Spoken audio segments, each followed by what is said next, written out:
Hello guys and welcome to my YouTube channel जहां पर हम मैथ्स को थोड़ा सा कम डिफिकल्ट और थोड़ा ज़्यादा इंटरेस्टिंग बनाने की कोशिश करेंगे। इसी के साथ कंटिन्यू करते हैं एक्सरसाइज 1.3। हमने पिछले वीडियो में 2 क्वेश्चन सॉल्व कर लिए थे, अभी हम थर्ड क्वेश्चन के साथ स्टार्ट करते हैं, ठीक है। तो सबसे पहले यहाँ पे क्या है, express the following in the form p upon q where p and q are integers, ठीक है। तो बेसिकली यहाँ पे क्या गिवन है, हमें 3 क्वेश्चंस दिए हुए हैं जिसमें हमें डेसिमल एक्सपेंशन दिया है और कहा है कि p एंड q के फॉर्म में कन्वर्ट करो। बेसिकली रैशनल नंबर के फॉर्म में कन्वर्ट करना, यही कहा है हमें करने के लिए। हमने पहले वीडियो में देखा था ना, रैशनल नंबर्स और डेसिमल एक्सपेंशन के बीच में क्या रिलेशन होता है, ये समझ के लिया था, है ना। तो अभी यहाँ पे क्वेश्चन क्या कहा है कि हमें डेसिमल एक्सपेंशन गिवन है और रैशनल नंबर में हमें कन्वर्ट करना है, ठीक है। तो सबसे पहला क्वेश्चन है 0.6 बार। तो 0.6 बार का मतलब क्या है कि पॉइंट के बाद 6 जो है बार बार रिपीट होगा, मतलब ये क्या हो जाएगा 0.6666, है ना, ऐसे होते जाएगा। तो अभी हम क्या करते हैं, ये जो 0.66 है ना, तो यहाँ पे हम इसको x का नाम दे देते हैं, जिसे हम लोग शॉर्ट में लिख देते हैं x। तो हम यहाँ पे क्वेश्चन सॉल्व करते हुए कैसे लिखेंगे, let us take x is equal to 0.6666, ठीक है। यहाँ पे हम क्या करेंगे, x को लेंगे 0.666 लेंगे, ठीक है। अभी हमने x ले लिया, अभी हम क्या करेंगे, हम इन दोनों साइड्स को, एज इन x वाला साइड और ये वाला साइड, इन दोनों को 10 के साथ मल्टीप्लाई कर लेंगे। अब 10 के साथ क्यों मल्टीप्लाई कर रहे हैं, क्योंकि ये 0.6 बार था, तो एक ही नंबर क्या हो रहा है, बार बार रिपीट हो रहा है, इसलिए हम लोग उसको 10 से करेंगे। मतलब क्या करेंगे, एक ही जीरो को इसमें पुट अप करेंगे और दोनों साइड से मल्टीप्लाई करेंगे। अगर सपोज यहाँ पे ऐसे होता 0.68 और बार, तो यहाँ पे हम उसे किसके साथ मल्टीप्लाई करते हैं, 100 के साथ, क्योंकि 6868 ऐसे क्या हो रहा है, दो नंबर बार बार रिपीट हो रहे हैं, तो हम 2 जीरोस लेते हैं। लेकिन यहाँ पे अभी क्या हो रहा है, सिर्फ एक ही नंबर रिपीट हो रहा है, इसलिए हम एक ही जीरो लेंगे, ठीक है। अभी यहाँ पे हमने ले लिया, let us take x is equal to 0.666, ये ले लिया। फिर अभी हम करते हैं multiplying both the sides by 100, sorry 10, multiplying both the sides by 10, ठीक है।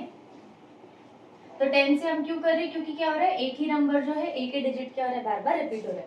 तो x को भी हम कर लेते हैं, यहाँ पे हो गया 10x और ये हो गया 6.6666, है ना। 10 से मल्टीप्लाई करेंगे तो ये 6 क्या हो जाएगा, एक आगे हो जाएगा, ठीक है। अभी हमने यहाँ पे देखा था कि 0.66 जो है उसको हमने x कंसिडर किया था, ये तो क्या अपन यहाँ पे कह सकते हैं कि 6.666 का मतलब ऐसे हो सकता है 6 प्लस 0.6666, यही मतलब है उसका, है ना। इन दोनों को प्लस किया तो हमें क्या मिलने वाला है, ये नंबर मिलने वाला है। और यहाँ पे हमने क्या कहा था कि हम x इज इक्वल टू 0.666 लेंगे, यहाँ पे भी सेम बात है। तो हम यहाँ पे क्या करते हैं, इसे 6 प्लस x लिख देंगे तो चलेगा क्या, ये 10x एज इट इज ऐसे आएगा और यहाँ पे भी 10x। तो हमने 6 प्लस x लिखा तो भी चलेगा, क्यों, क्योंकि यहाँ पे क्या है, हमने 0.666 को क्या किया था, x कंसिडर किया था, है ना। तो अब यहाँ पे हम 10x को अपने आप यहीं पे रखेंगे लेफ्ट हैंड साइड पर, इसकी जगह पे मैंने x लिख दिया है। अभी x यहाँ पे क्या था, प्लस में था, यहाँ पे आके माइनस हो जाएगा, ये यहाँ पे बच गया 6। अब 10x में से x चला गया तो क्या बचेगा, 9x, और 9x is equal to 6, therefore x is equal to 6/9। इसे रिड्यूस करके हम क्या लिख देंगे, 2/3।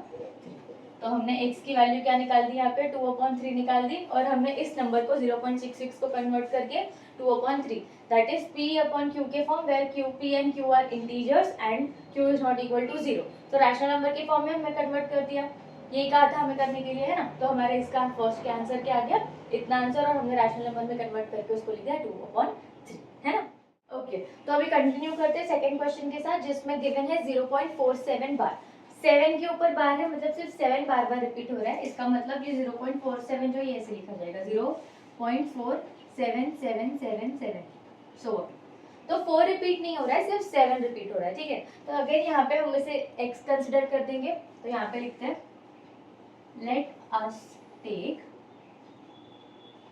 x is equal to 0.47777, ठीक है। 7 का बार इसलिए सिर्फ 7 रिपीट हो रहा है। उसके बाद वापस से हम क्या करेंगे, कितने नंबर्स रिपीट हो रहे हैं, एक ही नंबर जो है 7, 4 और 7 रिपीट नहीं हो रहा है, सिर्फ 7 हो रहा है। तो अगेन हम किससे मल्टीप्लाई करेंगे, 10 के साथ। तो यहाँ पे लिखते हैं multiplying both the sides by 10। यहाँ पे हम क्या करें, दोनों साइड्स को क्या करने वाले, 10 के साथ मल्टीप्लाई कर देंगे। तो अगेन यहाँ पे x को 10 के साथ किया तो 10x हो गया, और यहाँ पे इसके साथ मल्टीप्लाई करेंगे 10 के साथ तो एक पॉइंट आगे आ जाएगा, मतलब ये हो गया 4.777। सो ठीक है।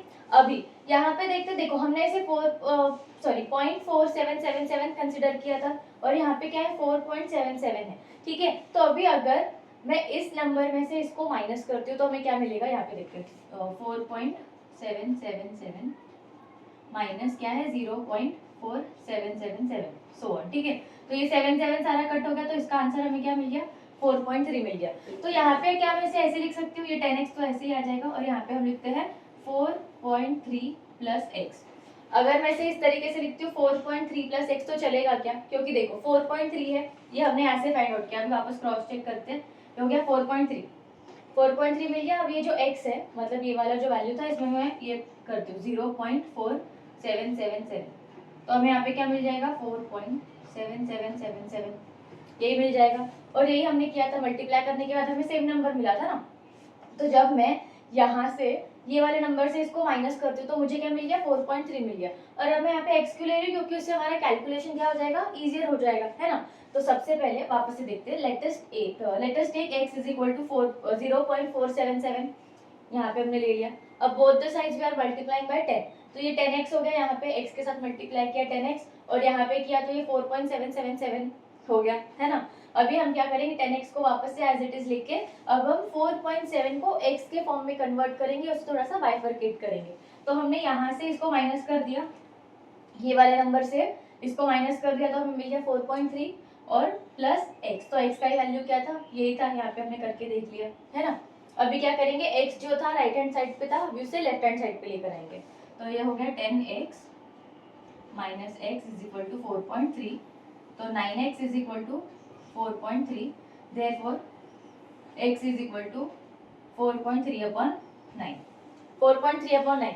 लेकिन अभी हमने क्या कहा था कि p and q should be integers, तो अभी 4.3 जो है डेसिमल में, इसका मतलब कि क्या है इंटीजर नहीं है। तो यहाँ पे हम क्या करेंगे, दोनों को भी 10 से मल्टीप्लाई कर देंगे तो ये हो जाएगा 43/90, जहाँ पे ये क्या बन गया, रैशनल नंबर बन गया, p and q are integers and q is not equal to 0। तो हमने वापस से 0.47 बार को भी क्या कर दिया 43/90 के फॉर्म में कन्वर्ट कर दिया, ओके ठीक है। अभी थर्ड है यहाँ पे 0.001 बार, तो 001 बार है मतलब तीनों भी नंबर्स क्या हो रहे हैं 001, तीनों भी रिपीट हो रहे हैं। तो ऐसे हम यहाँ पे ऐसे लिखेंगे 0.001 001 001, मतलब ये ऐसे क्या हो रहा है, बार बार तीनों नंबर्स क्या हो रहे हैं रिपीट हो रहे हैं, ठीक है। तो अगेन यहाँ पे हम लिख देंगे let us take x is equal to 0.001 001 001, ठीक है। अभी यहाँ पे हम मल्टीप्लाई करेंगे बोथ द साइड्स। हम अभी तक 10 से मल्टीप्लाई कर रहे थे, अभी क्या हो रहा है यहाँ पे तीन नंबर्स जो है रिपीट हो रहे हैं। तो तीन नंबर्स मतलब हम लोग तीन जीरोस को ऐड करेंगे तो कितनी सॉरी दोनों साइड्स को किसके साथ मल्टीप्लाई करेंगे 1000 के साथ, है ना। तो यहाँ पे हम लिख देते हैं मल्टीप्लाइंग बोथ साइड्स बाय 1000 के साथ क्यों करें, क्योंकि तीनों नंबर्स क्या हो रहे हैं रिपीट हो रहे हैं, ठीक है। तो यहाँ पे x को 1000 के साथ मल्टीप्लाई करेंगे तो हो गया 1000x। और अभी यहाँ पे देखो, अभी जब मैं डेसिमल के साथ 1000 को मल्टीप्लाई करती हूँ, यहाँ पे लिखती हूँ इस तरीके से 1000 के साथ सपोज मैंने मल्टीप्लाई किया तो ये वाला नंबर जो है पॉइंट के पहले आ जाएगा, ये वाला नंबर पॉइंट के पहले आ जाएगा और ये वाला भी पॉइंट के पहले आ जाएगा। तो बेसिकली इसका आंसर क्या आ जाएगा 001.001 और ये 001 जो रिपीट होते जा रहे हैं, ठीक है। अभी इसे हम 001 लिखे या सिर्फ 1 लिखे इस तरीके से तो मतलब तो सेम ही है ना, क्योंकि पॉइंट से पहले जब हम यहाँ पे मैं कितने भी जीरोस लगाती हूँ उसकी वैल्यू नहीं आएगी, क्योंकि पहले क्या होता है जब हम डेसिमल पॉइंट के पहले नंबर्स लिखते हैं तो अगर मैं 1 के बाद जीरोस लगा रही हूँ तो इसकी क्या होगी वैल्यू बढ़ती जाएगी। यहाँ पे 10 हो गया, 100, 1000, 10,000। लेकिन अगर मैं कोई भी नंबर को इस तरीके से लिख रही हूँ तो इसकी वैल्यू 1 ही रहेगी, अभी भी क्या होगी 1 ही होगी, यहाँ पे भी क्या होगा 1 होगा। तो 1 के पहले अगर जीरो आते उसकी कोई वैल्यू नहीं है, लेकिन 1 के बाद अगर जीरो आते तो उसकी वैल्यू है ना। तो बेसिकली अभी मैंने क्या किया, ये 1000 से जब मल्टीप्लाई किया तो ये हो गया 1.001001, ठीक है। अभी यहाँ पे क्या करेंगे, अगेन ये जो है 0001 ये वाला जो पोर्शन है इतना वाला, इसको ही हमने x कंसिडर किया था, है ना। ये जो इतना पोर्शन है इसी को हमने x कंसिडर किया था। तो यहाँ पे हम 1000x एज इट इज लिख देंगे और इसे लिखेंगे 1 + x, क्योंकि x को ही हमने ये कंसिडर किया था ना यहाँ पे और यहाँ पे, तो इसकी जगह पे x आ जाएगा, फिर 1000 - x हो जाएगा, sorry 1000x - x is equal to 1। तो ये हो गया 999x is equal to 1. So therefore x is equal to 1/999. ठीक है, तो अभी हमने इसे भी इस फॉर्म में कन्वर्ट कर दिया रैशनल नंबर के फॉर्म में. तो यहाँ पे 0.001 का आंसर क्या आ गया 1/999. ओके. अब नेक्स्ट क्वेश्चन है फोर्थ क्वेश्चन, जिसमें कहा है express 0.999 in the form p/q. ठीक है, तो यहाँ पे जैसे हमने पिछले क्वेश्चंस में किया था वैसे ही करना है. हमने 3 क्वेश्चंस लिए थे. अभी फोर्थ क्वेश्चन में कह रहे हैं कि आपको क्या करना है 0.999 को अगेन p/q के फॉर्म में कन्वर्ट करना है. p and q should be integers and q is not equal to 0. Same चीज. तो यहाँ पे भी क्या हो रहा है, इसका क्या मतलब है 0.9 बार, क्योंकि 9 क्या हो रहा है बार बार रिपीट हो रहा है. ठीक है, एक ही नंबर रिपीट हो रहा है. तो सबसे पहले हम क्या लिखेंगे, let us take x is equal to 0.999. ठीक है, हम x को क्या कंसीडर कर देंगे 0.999 करेंगे. कितने नंबर्स रिपीट हो रहे हैं, एक ही हो रहा है. तो both the sides will multiply by 10. तो यहाँ पे लिखते हैं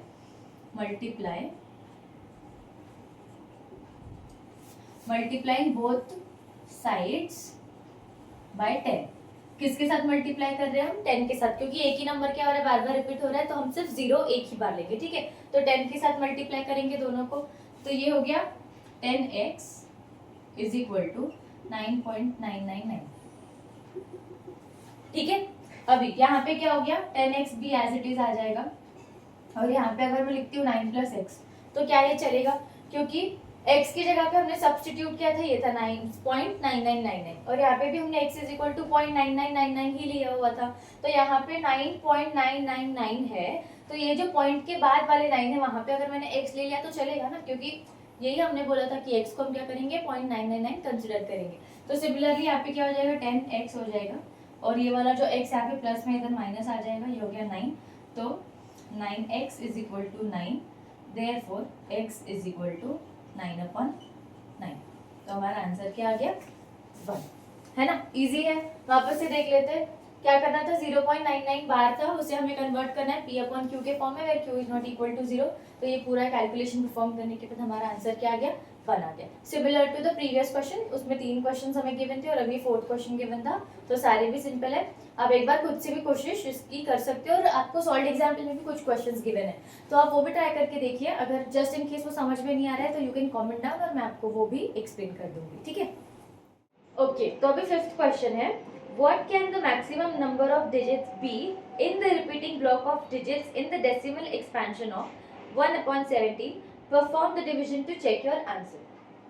तो यहाँ पे क्या करना है 1/17 का हमें डेसिमल एक्सपेंशन करना है. और कितने नंबर्स के बाद नंबर रिपीट होने लग रहे हैं हमें ये बता रहा है. ठीक है, कि कौन से पॉइंट के बाद वो क्या कर रहा है रिकर कर रहा है. ठीक है, तो 1/17 का हम डेसिमल एक्सपेंशन करेंगे. 17 का टेबल मैंने ऑलरेडी लिख रखा है यहाँ पे. तो हम यहाँ पे क्या करेंगे, इधर लिखते हैं 17 और यहाँ पे लिखते हैं 1.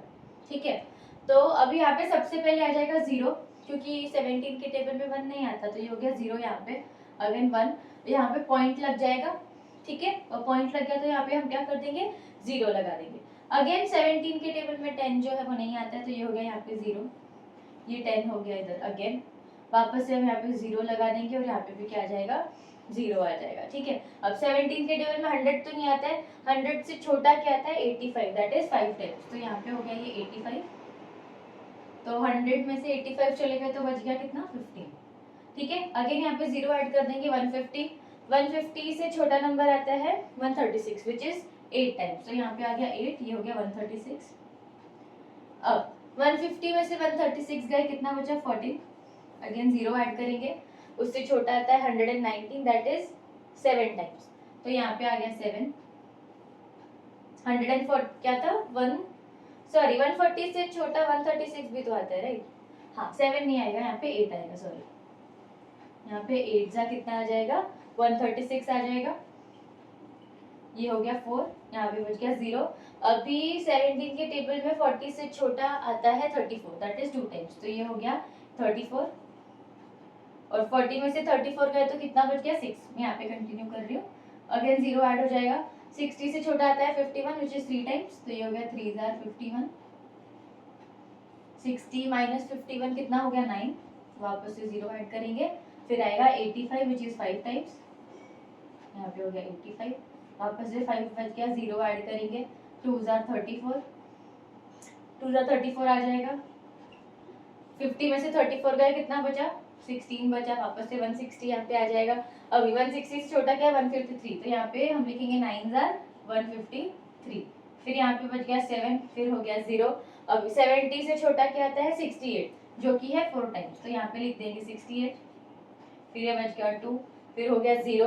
अभी उससे छोटा क्या आता है 17 आता है, तो ये यहाँ पे 1 लिख देंगे, यहाँ पे -17, और कितना बचेगा 20 में से 17 गए तो कितना हो गया 3, फिर 0 लिखेंगे। अब 30 से छोटा वापस से 17 आता है, तो ये हो गया 1, यहाँ लिखेंगे 17, 30 में से 17 चले गए तो 13, फिर ये 0 ऐड हो गया। अब 130 से छोटा क्या आता है 119, विच इज 7 टाइम्स, तो यहाँ पे हमने लिख दिया 119। अब 130 में से 119 चले गए तो कितना बचा 11, अगेन 0 ऐड होगा। 110 से छोटा क्या आता है 102, दैट इज 6 टाइम्स, ठीक है, तो यहाँ पे हमने लिख दिया 102, फिर बच गया 8, फिर हमने 0 ऐड कर दिया। अब 80 से छोटा है 68, दैट इज 4 टाइम्स, तो वहाँ पे लिख देंगे 68, फिर ये बच गया 12, फिर 120। अब 120 से छोटा क्या है 119, दैट इज 7 टाइम्स, तो यहाँ पे हम लिख देंगे 119, यहाँ पे बच गया 1, ठीक है 1 बच गया, फाइनली 1 आ गया। अभी 120 में से 119 चला गया, तो अभी यहाँ पे मैं वापस से लिखूंगी, यहाँ 0 हो जाएगा, फिर उसके बाद हम 0 ऐड कर देंगे, फिर उसके बाद वापस से क्या हो जाएगा, फर्दर कैलकुलेशन परफॉर्म करते जाएंगे जब, तो हमारा आंसर यहाँ से क्या होने लग जाएगा, रिपीट होने लग जाएगा, ठीक है। तो यहाँ पे पॉइंट के बाद से कितने नंबर्स के बाद जो है 0 आया, मतलब कब से रिपीट प्रोसेस जो है कब से स्टार्ट होगा, ये हो गया कितने नंबर एज इन रिपीटिंग होने के लिए कितने नंबर्स, वहाँ पे रिकरिंग होने के लिए कितने नंबर्स लगे, तो ये हो गया 1 2 3 4 5 6 7 8 9 10 11 12 13 14 15 एंड 16, तो फाइनली 16 हमारे नंबर्स आने के बाद क्या हुआ है, प्रोसेस ऑफ रिकरिंग जो है स्टार्ट हुआ है, ठीक है। तो 1/17 के एक्सपेंशन में क्या हुआ है 16 नंबर्स तक, 60 नंबर्स के बाद जो है सारा नंबर होगा रिपीट, तो यहाँ पे 60 नंबर्स के ऊपर क्या आ जाएगी 12 आ जाएगी, ठीक है। अब नेक्स्ट क्वेश्चन करते हैं 6th। Look at several examples of rational numbers in the form p upon q where q is not equal to 0 and p and q are integers with no common factors other than 1 and having terminating decimal representations. Can you guess what property q must satisfy? तो अभी यहाँ पे ये लोग का क्या कहना है, अभी देखो मैंने यहाँ पे ना नंबर्स लिख दिए, तो बेसिकली आपको क्या बताना है कि आपको p अपॉन q फॉर्म में नंबर्स लिखने हैं, और जो भी p और q होगा उसमें 1 के अलावा और कोई कॉमन फैक्टर नहीं होना चाहिए, ठीक है। तो अब ये कह रहे हैं कि जब आप उस नंबर को डिवाइड करोगे आपस में, एज इन जो भी p अपॉन q के फॉर्म में नंबर्स है उनका जब आप डेसिमल एक्सपेंशन करोगे तो वो टर्मिनेटिंग है या नॉन टर्मिनेटिंग है ये बताओ, और टर्मिनेटिंग होने के लिए उसकी प्रॉपर्टी क्या होनी चाहिए ये बताना है। थोड़ा कंफ्यूजिंग है बट हम समझ के लेते हैं क्या करना है। सबसे पहले उन्होंने कहा था कि p एंड q के फॉर्म में आपको नंबर्स लिखने हैं और p और q के बीच में 1 के अलावा और कोई कॉमन फैक्टर नहीं होना चाहिए। तो यहाँ पे देखो सबसे पहले मैंने 1/2 लिख दिया है, इन दोनों का कॉमन फैक्टर क्या है 1 है, 1 और 2 के अलावा इनके कोई और फैक्टर्स जो कॉमन नहीं है। सिमिलरली 3/5 का भी कॉमन फैक्टर है 1, 7/8 का भी सिर्फ क्या है 1, 11/16 में भी सिर्फ 1 कॉमन आता है, 1/6 में भी सिर्फ 1 कॉमन आता है।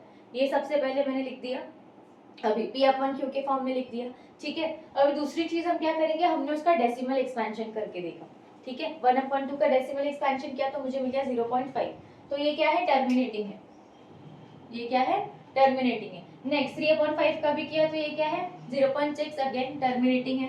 7/8 का किया तो ये भी क्या है टर्मिनेटिंग है। 11/16 का किया तो भी क्या है टर्मिनेटिंग है, लेकिन 1/6 का यहाँ पे क्या है नॉन टर्मिनेटिंग है। तो मैंने यहाँ पे क्या किया थे, p अपॉन q के फॉर्म में नंबर्स लिखे जिसके कॉमन फैक्टर क्या है 1 से ज्यादा कोई कॉमन फैक्टर नहीं है। फिर उसका मैंने डेसिमल एक्सपेंशन किया और मुझे पता चला कि ये सब जो है टर्मिनेटिंग है, सिर्फ ये वाला नंबर नॉन टर्मिनेटिंग है। तो ऐसा कौन सा फैक्टर है, मतलब q की वैल्यू कैसे फॉर्म में होनी चाहिए कि आपका आंसर जो है आपको पता चल जाएगा कि टर्मिनेटिंग है या नॉन टर्मिनेटिंग है। सबसे पहले यहाँ पे देखते हैं, ये एक चीज समझ के लेते हैं। यहाँ पे मैं पहले लिख देती हूँ 2⁴ इंटू 5⁵b, जहाँ पे a और b क्या है इंटीजर्स है। यहाँ पे लिख देते हैं where a and b are integers, where a and b are integers, ठीक है।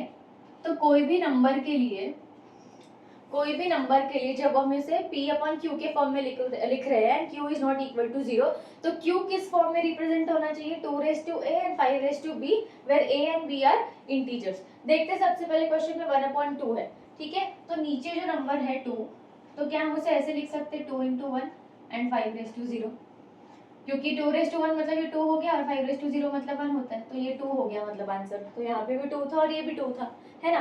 सिमिलरली नेक्स्ट क्या है, 5 है, तो यहाँ पे हम इसे ऐसे लिख सकते हैं 2 raise to 0 into 5 raise to 1, तो ये क्या हो गया 1 इंटू 5 मतलब 5, ठीक है। तो इसका मतलब फर्स्ट कंडीशन, सॉरी जो फर्स्ट वाला क्वेश्चन है उसमें भी ये कंडीशन सेटिस्फाई हो रही है कि उसका डिनोमिनेटर जो है मतलब q की जगह पे क्या होना चाहिए, 2 raise to a into 5 raise to b आना चाहिए। हो गया, उस फॉर्म में हमने कर दिया, यहाँ पे भी कर दिया। अब नेक्स्ट देखते हैं 8, तो 8 को हम ऐसे लिख सकते हैं 2 raise to 3 into 5 raise to 0, तो 2 रेज टू 3 क्या होता है, 2 2 जार 4, 4 2 जार 8, तो ये हो गया 8 इंटू 1 अगेन, तो हमारा आंसर क्या था, 8 था। यहाँ पे भी डिनोमिनेटर में 8 है। अगेन 16 के साथ करते हैं, तो 16 को हम लिखेंगे 2 raise to 4 into 5 raise to 0, तो 2 2 जार 4, 4 2 जार 8 और 8 2 जार 16, तो 2 रेज टू 4 क्या होता है, 16 होता है। अगेन 16 इंटू 1 मतलब 5 रेज टू 0 इज 1, तो ये हो गया 16। तो इसका डिनोमिनेटर का क्या है, 16 जो है उसको हम 2 raise to a into 5 raise to b के फॉर्म में लिख सकते हैं, है ना। अब ये वाला देखते हैं, यहाँ पे क्या है 6 डिनोमिनेटर में, तो इसे मैं ऐसे लिखूंगी 2 raise to 1 into 3 raise to 1, तो यहाँ पे क्या हो गया, इसका आंसर आ गया 6, इसका आंसर क्या आ गया, 6 आ गया। तो यहाँ पे 3 मुझे नहीं चाहिए था, मुझे q जो है वो किस फॉर्म में रिपीट होना चाहिए, इस तरीके से होना चाहिए। एक तो वो क्या होना चाहिए 2 raise to a into 5 raise to b, इसके फॉर्म में होना चाहिए। क्या होना चाहिए, q हमेशा 2 raise to a into 5 raise to b के फॉर्म में होना चाहिए, तो ही क्या होगा, उसका डेसिमल एक्सपेंशन जो है वो टर्मिनेटिंग होगा, ठीक है। तो यहाँ पे हमने देख लिया, फर्स्ट इसमें ये सॉरी फर्स्ट क्वेश्चन में ये कंडीशन सेटिस्फाई हो रही थी, तो यहाँ पे हमारा आंसर भी क्या था, टर्मिनेटिंग था। सेकेंड क्वेश्चन में भी सेटिस्फाई हो रही है, 2 raise to 0 into 5 raise to 1, तो यहाँ पे भी टर्मिनेटिंग है। यहाँ पे भी कंडीशन सेटिस्फाई हो रही है, तो टर्मिनेटिंग है। लेकिन यहाँ पे क्या हो रहा है, कंडीशन सेटिस्फाई नहीं हो रहा है, 2 तो है लेकिन 3 वहाँ पे क्या है, नहीं है, इसकी वजह से हमारा आंसर क्या था, नॉन टर्मिनेटिंग था। ऐसे भी हो सकता है कुछ कुछ क्वेश्चंस में कि जहाँ पे आपका आंसर है ना वो टर्मिनेट नहीं होगा लेकिन फिर रिपीट होने लगेगा, वो क्या होने लगेगा, रिपीट होने लगेगा। तो हमने ये भी चीज पहले देखी थी कि कहाँ पे अगर कोई डेसिमल एक्सपेंशन टर्मिनेट हो जाता है वो फिर भी रैशनल है, और अगर नॉन टर्मिनेट होने के बाद वो सिर्फ रिकर कर रहा है, रिपीटिंग है। जैसे कि अगर कोई आंसर का कोई रैशनल नंबर का डेसिमल एक्सपेंशन 001 001 001 है, तो उसमें 001 क्या हो रहा है, रिपीट हो रहा है, तो वो भी क्या होगा, रैशनल नंबर ही कहलाएगा, ठीक है। और उसे भी हम इस फॉर्म में एक्सप्रेस कर पाएंगे, वहां पे भी क्या होगा, ये पॉसिबिलिटी होगा कि हम 001 जिसका डेसिमल एक्सपेंशन है उसे हम इस फॉर्म में क्या कर पाएंगे, एक्सप्रेस कर पाएंगे, ठीक है। लेकिन यहाँ पे क्या हो रहा है, ये वाला जो नंबर है 1.6667 इसे हम नहीं कर पाएंगे ये वाले फॉर्म में एक्सप्रेस, इसी की वजह से इसका आंसर डेसिमल एक्सपेंशन क्या है, नॉन टर्मिनेटिंग है। वेराज इन सब का क्या है, टर्मिनेटिंग है। क्यों, अगेन सॉरी जो q है वो किस फॉर्म में होना चाहिए, 2 raise to a into 5 raise to b के फॉर्म में, where a and b are integers, ठीक है। ओके, तो अभी नेक्स्ट क्वेश्चन करते हैं, 7th क्वेश्चन। उसमें बोला है write 3 numbers whose decimal expansion are non terminating non recurring. Basically हमें क्या करना है, डेसिमल एक्सपेंशन लिखना है जिसके नंबर्स एज इन जब हम डिवीजन परफॉर्म करेंगे तो वो टर्मिनेट तो नहीं होगा, उसके अलावा वो रिपीट भी नहीं होगा। बेसिकली हमें क्या बताना है, इररेशनल डेसिमल एक्सपेंशंस बताना है, ठीक है। तो यहाँ पे उसका सबसे पहला आंसर क्या आ जाएगा, √2, क्योंकि जब आप √2 का डेसिमल एक्सपेंशन करने जाओगे तो हमें क्या मिल जाएगा 1.412136, एज इन टर्मिनेट तो नहीं हो रहा है लेकिन उसके अलावा नंबर्स भी क्या हो रहे हैं, रिपीट नहीं हो रहे। सेकंड एग्जांपल है पाई का, और उसके अलावा और एक यहाँ पे भी देखा जाए तो ये हो गया 0.01, फिर 001, फिर 0001, तो यहाँ पे भी क्या हो रहा है, डिवीजन जो है वो टर्मिनेट नहीं होगा लेकिन नंबर्स भी क्या हो रहे हैं, रिपीट नहीं हो रहे हैं। मतलब यहाँ पे 0 जो है रिपीट हो रहा है देखो, लेकिन यहाँ पे एक बार रिपीट हो रहा है, फिर 2 बार हो रहा है, 3 बार हो रहा है, 4 हो रहा है, तो इसमें पैटर्न वैसा नहीं है कि ऐसे बार हम नहीं लगा सकते उसके ऊपर, है ना। तो यहाँ पे भी क्या हो जाएगा, इस तरीके से उसका आंसर आ जाएगा। तो 7th का आंसर आप ये जो तीनों नंबर्स है इसे लिख सकते हो, ठीक है। अब नेक्स्ट क्वेश्चन है 8th question, find 3 different irrational numbers between the rational number 5/7 and 9/11। 5/7 और 9/11 के बीच में हमें irrational numbers बताने हैं। हमने पहले रैशनल नंबर्स किस तरीके से फाइंड आउट करते हैं ये देखा था। अभी सिमिलरली हम इरेशनल नंबर्स को फाइंड आउट करेंगे, तो मैंने 5/7 का क्या कर दिया यहाँ पे डेसिमल एक्सपेंशन फाइंड आउट कर दिया, 9/11 का भी क्या कर दिया डेसिमल एक्सपेंशन कर दिया। अभी आपके लिए सिंपल हो गया, आपको क्या करना है, यहाँ पे आपको मिल गया 0.71, यहाँ पे मिल गया 0.81। अभी आप इसके बीच के कोई भी नंबर्स लिख सकते हो, ठीक है। तो यहाँ पे मैं इसे लिख देती हूँ, सबसे पहला नंबर 0.72 लिखती हूँ मैं, क्योंकि 1 के बाद बस हमें 7 1 और 8 1 के बीच में बताना है ना, इन दोनों के बीच में, तो मैंने यहाँ पे 7 2 ले लिया, आप कुछ भी ले सकते हो इसके बीच में, ठीक है। तो हम इसे फिर इस तरीके से लिख देते हैं 0.720 7200 7200 एंड सो ऑन। ये भी हो गया। दूसरा आप लिख सकते हो 0.750, ठीक है, फिर 7500 7500 एंड सो ऑन। और एक हम ले लेते हैं यहाँ पे 81 था, 81 है उसके बाद, तो यहाँ पे 80 लिख लेते हैं, 800 8000 सो ऑन। आप इन दोनों के बीच के कितने भी नंबर्स क्या कर सकते हो, लिख सकते हो, ठीक है। ओके, अब लास्ट क्वेश्चन करते हैं, classify the following numbers as rational और इरैशनल, ठीक है। तो यहाँ पे हमें 5 नंबर्स गिवन है। अब हमें इसमें से बताना है कि रैशनल नंबर्स कौन से और इरैशनल नंबर्स कौन से। तो सबसे पहले √23, और 23 किसी का परफेक्ट स्क्वायर नहीं है, तो रूट में जब हम उसकी वैल्यू निकालने जाएंगे, उसका डेसिमल एक्सपेंशन करेंगे, तो वो क्या होगा, इरैशनल होगा, है ना। तो ये सबसे पहला बन गया इरैशनल नंबर, ठीक है। नेक्स्ट हो गया 225। 225 क्या है, 15 का परफेक्ट स्क्वायर है। तो जब हम 15 निकालने जाएंगे, तो 15 जो हमारा आंसर आ गया, तो बेसिकली ये क्या बन जाएगा, रैशनल बन जाएगा, ठीक है। नेक्स्ट 0.3796, अब ये टर्मिनेटिंग है, मतलब जब हमने डेसिमल एक्सपेंशन किया तो वो क्या हो गया, टर्मिनेट हो गया, है ना। तो यहाँ पे भी इसका आंसर भी क्या आ जाएगा, रैशनल आ जाएगा, ठीक है। हमने पढ़ा था ना कि टर्मिनेट हो रहा है या फिर नॉन टर्मिनेटिंग बट रिकरिंग है, तो वो भी रैशनल होता है, तो यहाँ पे भी क्या होगा, रैशनल नंबर आएगा, ठीक है। नेक्स्ट 7.47847, अगेन यहाँ पे टर्मिनेट नहीं हो रहा है, लेकिन 478 क्या हो रहा है, रिपीट हो रहा है, 478 यहाँ पे रिपीट हो रहा है, तो ये भी क्या होगा, रैशनल नंबर कहलाएगा। अब नेक्स्ट इसमें रिपीट तो हो रहा है, लेकिन उसका सेम पैटर्न नहीं, हम बाहर नहीं लगा सकते उसके ऊपर। ये क्या हो रहा है, 10 100 1000 1 फिर 4 टाइम्स 0 फिर 5 टाइम्स 0 ऐसे हो रहा है, तो यहाँ पे भी ये क्या हो जाएगा, इरैशनल हो जाएगा, ठीक है। तो फर्स्ट और फिफ्थ जो है वो क्या है, इरैशनल, और सेकंड थर्ड और फोर्थ क्या है, रैशनल। ओके ओके, तो हमने एक्सरसाइज कंप्लीट कर लिया है। अभी हम 1.4 और 1.5 जो है वो भी नेक्स्ट वीडियोस में कवर कर लेंगे।